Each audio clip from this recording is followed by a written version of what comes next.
today's class we are going to discuss about part 4A of Indian Constitution, that is fundamental duties. So when our constitution was made in the year 1950, at that time fundamental duty was not a part of Indian Constitution. Later it was added. Okay. So fundamental duties, it was added based upon the recommendation of one committee, that is SINGH committee. The concept of fundamental duties has taken from USSR constitution. For example, the concept of fundamental rights, our constitutional makers has taken from USA. There it is called Bill of Rights. So in the same way, the concept of fundamental right, okay, it has taken from USSR constitution. Now we don't have USSR, we have a Russia. Okay, in the year 1991, USSR has been disintegrated. Okay, and these fundamental duties were added to the Indian Constitution by 42nd Constitutional Amendment Act. By which act? 42nd Constitutional Amendment Act. Based upon the recommendation of which committee? SINGH committee. Actually, SINGH committee gave 13 fundamental duties. How many? 13 fundamental duties. That these are the 13 what do you call points are there which can be considered as the fundamental duties. But at that time the government has considered only the 10 fundamental duties. Okay, and government has rejected the 3 fundamental duties which has to be added in the constitution. Okay, so by 42nd Constitutional Amendment Act, fundamental duties were added, and at that time fundamental duties were 10. There were 10 fundamental duties. At present we have 11 fundamental duties. Okay, so same like DPSP, as you know, Directive Principle of State Policy, it is not justiciable in nature or justicable in nature. Only fundamental rights are justicable in nature.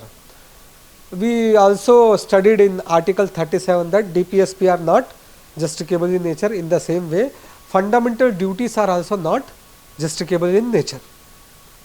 Okay, understood. So that is there. Then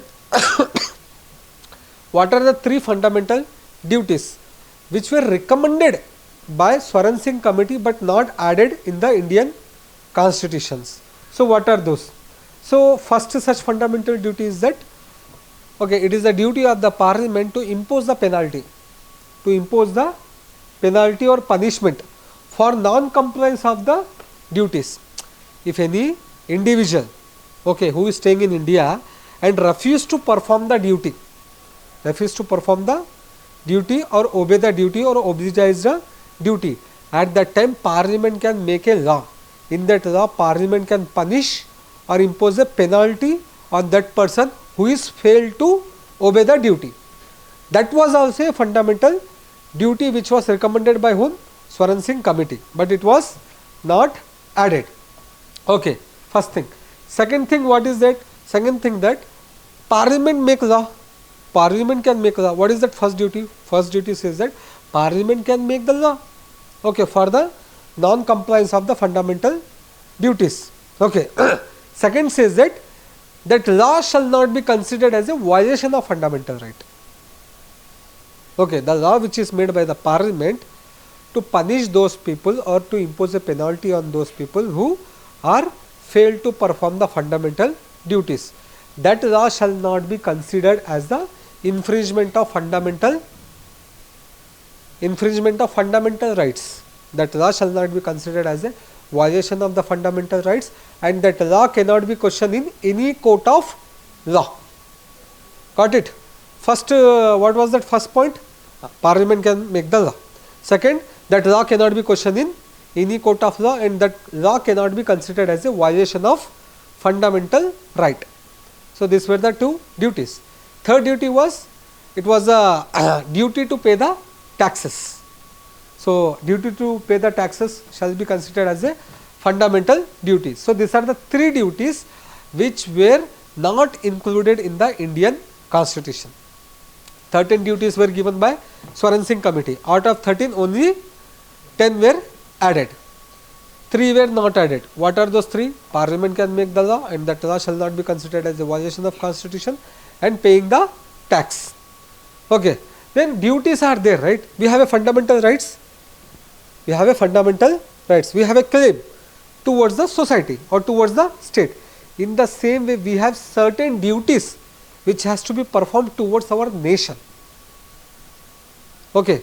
So, in that way, these fundamental rights as well as the fundamental duties are correlated to each other. Both should be run parallel.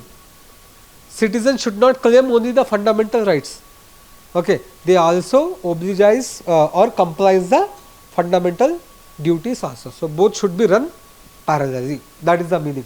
So, that is why rights and duties of the citizens are correlate. Citizens have rights also, in the same way they have duties also to be performed. Okay. Fundamental rights, we have a incoming. Fundamental duties, we have outgoing. We should do something. Right. So, there are total how many fundamental rights? 10 fundamental rights are there. Okay. So, you can go through this 10 fundamental rights. So, fundamental rights are applicable to citizen of India. Sorry, fundamental duties. I was just mentioning fundamental rights. Fundamental duties are applicable to citizen of India. Okay. So,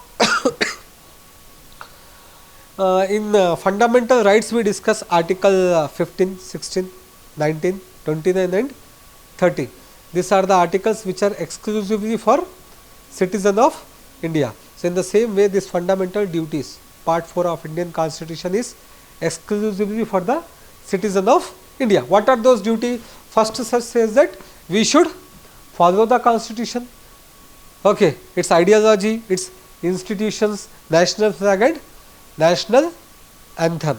Okay, we must give respect, that is there. Then next, we must follow or promote the idea that inspired the national struggle for freedom, that is there.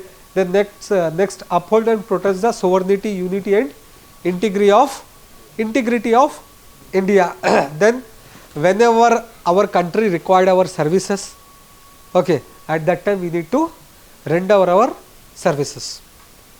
Okay, you have seen in Operation Sindoor, many people in social media, I will go and I will fight, like that. So, whenever country required your service, then we need to serve the nation. Okay. Then next, it is also our duty to promote the brotherhoodness, okay, among the people, among the religious, among the different caste.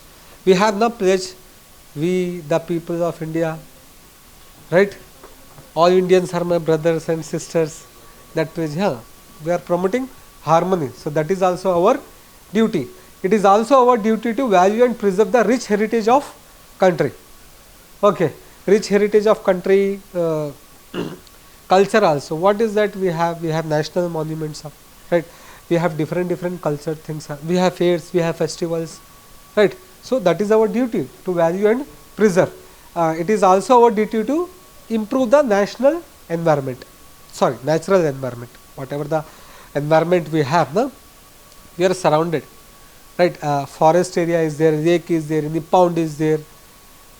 Okay, so those things, so it is our duty to protect and improve also. Not only that environment, the flora and fauna were exist in those environment. For those flora and fauna also we need to protect. That is also one of our duty. And also it is our duty to develop the scientific temper, humanism and spirit of inquiry and reform. Scientific, what do you call, this analytical skills, scientific skills, human kind of nature. Okay. So, that is our duty to develop those things. Then next we have our duty to safeguard the public properties. We have, but generally what we do, we damage the public property. Generally that only we will do. If street light is there, we will break the street light. Right. In childhood days also we have seen, we used to do it. So, we should not do actually. One of our duty is to protect and safeguard the public property as well as not to create any violence. Okay. That is the duty. And another duty is like to strive towards excellence in all spheres of individual and collective activities, so that the national constantly rise to higher level of endeavor and achievement. In short, Okay, we as an individual contribute to our nation in such a way that our nation can reach the pinnacle in all aspect, either it is a science and technology, either it is a GDP, either it is a social reforms, either it is a human rights. That is that meaning. And this last 11th fundamental duty is there, right? Earlier it was not there, as I mentioned earlier. Okay, by 42nd Constitutional Amendment Act, only 10 fundamental duties were added. Added at that time. 11th fundamental duties were added by 86th Constitutional Amendment Act. By 86th Constitutional Amendment Act, one fundamental right added, Article 21A, that is right to education. Same by 86th Constitutional Amendment Act, subject matter of Article 45 has been changed. So, same Constitutional Amendment Act, it has added one fundamental duty. So, what is that? It is the duty of the guardian or parents to provide the education opportunity to their children or what between the age of 6 to 14 years. Okay. So, this is about fundamental duties. We have fundamental rights, in the same way we have a fundamental duties also. Okay then.